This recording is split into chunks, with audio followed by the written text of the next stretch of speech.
আসসালামু আলাইকুম। মূলত আমি খুব আনন্দ পাই আপনাদের সাথে ছোট ছোট কাজগুলিতে সম্পৃক্ত থাকতে, কেন আপনাদের এখন মোরগ মুরগি দিবে। আমি আমাদের ইউনো সাহেবকে একটা ছবি দেখালাম আজকে থেকে প্রায় 48 বছর আগের একটা ছবি, যে আমি খালি গায়ে হাফ প্যান্ট পরা, আমি বেগুন খেতি করার জন্য আমি নিরাচ্ছি।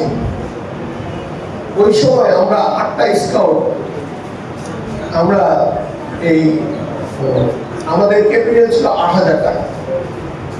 সেই ক্যাপিটাল দিয়ে আমরা 1 বছরের মাথায় আমরা মাছ চাষ করেছি, আমরা বেগুন চাষ করেছি, আমরা কাজি পেয়ারা, সেই সময় নতুন আসছে কাজি পেয়ারা চাষ করেছি। আমরা 1 বছরের প্রফিট করেছি 57,000 টাকা। এই 57,000 টাকা এই 8 জন স্কাউট করার কারণে ওয়ার্ল্ড স্কাউটের সেক্রেটারি জেনারেল যে ডব্লিউকি বাংলাদেশে আসছিল, তারা আমাদেরকে ভিজিট করেছেন, আমাদেরকে সরাসরি ধন্যবাদ দিয়েছেন, আবার আমাদের পুরস্কৃত করেছেন। আমাদের 8,000 টাকা রেখে বাকি টাকাটা আমরা স্কাউটকে ডোনেট করে দিয়েছিলাম।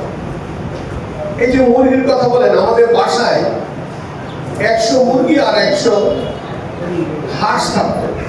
এই ছোট মুরগির বেড়াতে মুরগির যে চটিটা কি বলে, মুরগির এই ওরকম করে দেখতাম। আমাদের বাসায় যে মুরগিগুলি থাকতো, আমাদের যারা প্রাণী সম্পদ মন্ত্রণালয়ের চিকিৎসক ছিলেন, ওনারা বাসায় গিয়ে টিকা দিতেন, 1 মাস পর পর টিকা দিতেন এবং চর্চা করতাম।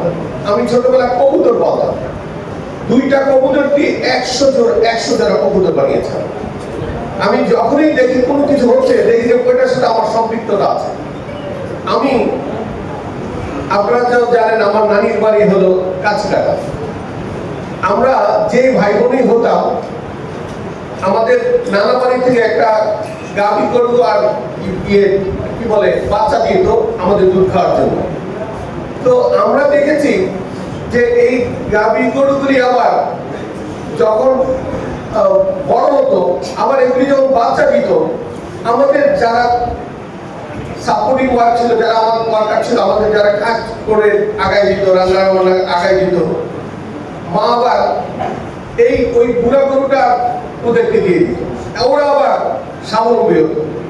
আমি দেখেছি যে মা সবসময় বলতো যে আমাদের এখানে যে তোমাদের সহযোগিতা, তোমাদেরকে ছোটবেলা করে রেখেছে, রান্না বান্না করে দিয়েছে, তারা যেন অনেক বড় পরিবর্তন হয়, যে আমাদের বাসায় থেকে, আমাদের সাথে থেকে, এবং আমাদের কাজকর্ম করতে গিয়ে আমাদের ম্যানেজার, আমাদের সচরাচর যারা আমাদের সাথে ছিল, তারা যদি পরিবর্তন না হয়, বড় না হয়, তাহলে আমাদের সাথে কেন?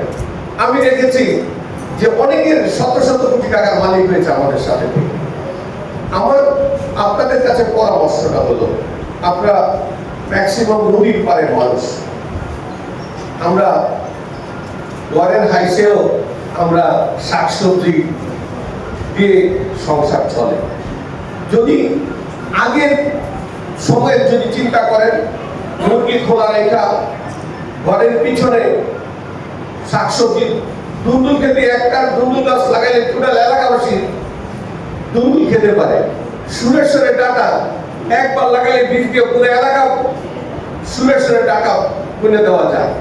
আমি দেখেছি লাউ গাছে একটু ঠিক মতো ঝাড়া দিতে পারলে, অথবা নারকেলের একটা সোবলা দিয়ে ঝাড়াটা দিলে আমরা লাউ খেতে পারি, কুমড়া খেতে পারি। আগে ইলিশ মাছের সাথে মিষ্টি কুমড়ের ফুল দিয়ে রান্না করলে যে মজা থাকতো, এখন মায়েরা রান্নাও করে না আর মিষ্টি কুমড় গাছ লাগায়। আপনারা এই পুরনো ধাঁচে আপনারা চলে যান। সংসারটা মায়েরই স্বাবলম্বী করে, সংসারটা মায়েরা দেখভাল করে। এই যে গুছায় রাখাটা, এইটা আমাদের মায়েদের প্রবণতাটা কমে গেছে। আপনারা 25টা মুরগি অনেক বড়, অনেক, যদি কোনো মা বোন চিন্তা করে যে না, এটা দিয়ে আমার সংসার 6 মাস পর থেকে আমার সংসার এটা ঘটিয়ে চলবে, সম্ভব। আপনারা সরকার যেই পজিটিভলি যে আপনাদেরকে সহযোগিতাটা করছে, এটা অনুদান হিসেবে নেবেন না, এটা আপনি অনুদানের মধ্যে নেবেন না। এটা আমি মনে করি আজকে থেকে 50 বছর আগে যদি কোনো কেউ কাউকে 25টা মুরগি দিত, বলতো যে আল্লাহ আরশ থেকে আমার জন্য এটা পাঠাইছে সাহায্য। কারণ এই 25টা মুরগি যারাই আছেন আপনারা প্রত্যেকে জানেন মুরগির কম করে ডাক্তারি মধ্যে মুরগি অসুস্থ, প্রত্যেকেই জানেন। আমি জানি যে আপনারা, আমিও দেখেছি আমাদের পাশে মুরগি কত করে উঠলে মুরগির খাওয়া নেই, অথবা মুরগি ডিম পারবে, অথবা মুরগি কোনো অসুস্থ আছে। তো আমরা সেই ভাষা থেকে, সেই পশু পাখির ভাষা থেকে সরে গেছি এবং লালন করতে চাই না, শর্টকাট পয়সা মালিক হয়ে যেতে চাই। কি করে, কিভাবে তাড়াতাড়ি মাছ নদীতে মাছ ধরা যখন বন্ধ থাকবে তখনই মাছ ধরে বেচা 1 মাসে 10-20 লাখ টাকার মালিক হয়ে যেতে চাই। এটা আসলে হালাল না, হালাল বুঝি না। আমরা সবাই যদি একটু মনোযোগী হয়ে আমার যতটুকু জায়গা আছে অতটুকুর মধ্যে যদি আমি শাকসবজি ফলন করি, মুরগিগুলি একটু দেখি, 2-4টা হাঁস পালি, আমাদের প্রত্যেকের বাড়িতে চাপকল আছে না, ডিপ টিউবওয়েল আছে। আগে দেখতাম চাপকল ডিপ টিউবওয়েলের পিছনে যে ময়লা পানিগুলি জমে থাকতো, পানিগুলির পাশে এসে হাঁস কিভাবে খাই, আমাদের হাঁড়ি পাতিল ধুইতে গিয়ে ওই যে খাওয়ার যতটুকু যাই ততটুকুই তো হাঁস খাইত, আর পাশের দোকানে নেমে যা যা খেত। এখন তো সরকার ঘর করার জন্য টাকা দিচ্ছে, খাবার দেওয়ার জন্য টাকা দিচ্ছে, মুরগি দিচ্ছে, আপনারা শুধু দরদ দিয়ে তাদেরকে রক্ষণাবেক্ষণ করা আর ভবিষ্যতে চিন্তা করা যে এই আমার সম্পদ, আমি এটাকে অনেক বড়। আমি বিশ্বাস করি যে আসলে আজকে থেকে 48-50 বছর আগে যেটা আমরা করেছি, আমি বলি অনেক ছেলেকে আমার সাথে পড়তো, আমি 100 টাকা ক্যাপিটাল দিই। আমি দেখেছি বাসায় আমরা লেখাপড়া করি, বাসার সামনে ছেলেরা নোংরা বাসায় গালাগালি করে, তো ওরা হয়তো লেখাপড়া করে স্কুলে যায় না, আমাদের কানে আসছে, এটা আমরা খুব খারাপ মনে করতাম। ওদেরকে ডেকে বললাম যে আমি যদি তোমাদেরকে একটু কাজ করাই, তোমরা অর্ধেক দিবা, আমি অর্ধেক দিব, রাজি আছো? বলে যে হ্যাঁ। আমি 25 টাকা দিয়ে আখের মোটা কিনে দিলাম,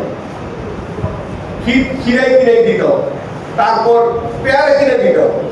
দেখা গেল 100 টাকায় 300 টাকা লাভ হয়ে গেছে। আস্তে আস্তে আস্তে আস্তে দেখা গেছে যে ছেলেটা রাস্তাঘাটে নোংরামি করতো সে এখন বড় ব্যবসায়ী হয়ে গেছে। আপনারাও বাচ্চাদেরকে লেখাপড়া করান, বাচ্চাদেরকে লেখাপড়ার বাইরে বলেন বাড়িতে আসো, ওই খাবারই করতে হবে, দেখো গরুটারে একটু পানি পুনি খাও। এখন সমস্যা হলো আপনাদের মধ্যে, আপনারা ছেলেরা একটু ক্লাসে গেলেই বলে না কাপড় মাস্টার বলে না, ছেলেরা আপনারই ওকে দিয়ে যত কাজ করাবেন তত ভালো ছেলে হবে। ওকে যত মাস্টার বলে ঘরে বসে রাখবেন ও খারাপ হবে। কাজ করাইতে হবে, পরিবারের সবাই মিলে কাজ করলেই পরিবারটা বড় হবে। আর যদি পরিবারদেরকে যদি কাজ না করায়, সদস্যদের কাজ না করা, ওরা মনে করবে টাকা তো এইভাবে আসবে, আপনার কষ্টটা ওরা বুঝবে না। আপনি যে ফুয়ে রান্না করে ওরে খাওয়াচ্ছেন, ওরে একদিন রান্নার পাশে বসান, যে চোখে যে ধোঁয়াটা আপনার চোখে লাগে এটা ওরে বুঝান। আপনি যে দোকান আইনা রান্না করে ওরে যে তরকারি বানায় খাওয়াচ্ছেন এটা ওরে বুঝান আপনি কি কষ্ট করতেছেন। আপনি ওই ধনে পাতার ঘুম করে ওরে আইনা সাথে তরকারি বানায় খাওয়াচ্ছেন, এটা বুঝান যে আপনি ওর জন্য কি কি কষ্ট করছেন। তাইলে দেখবেন সন্তান, মানুষের যা যদি সন্তান তৈরিটা খায়, ও বুঝবে ওই ড্রাগের দিকে যাবে, ওই মাদকের দিকে যাবে, উল্টাপাল্টা কাজ করবে।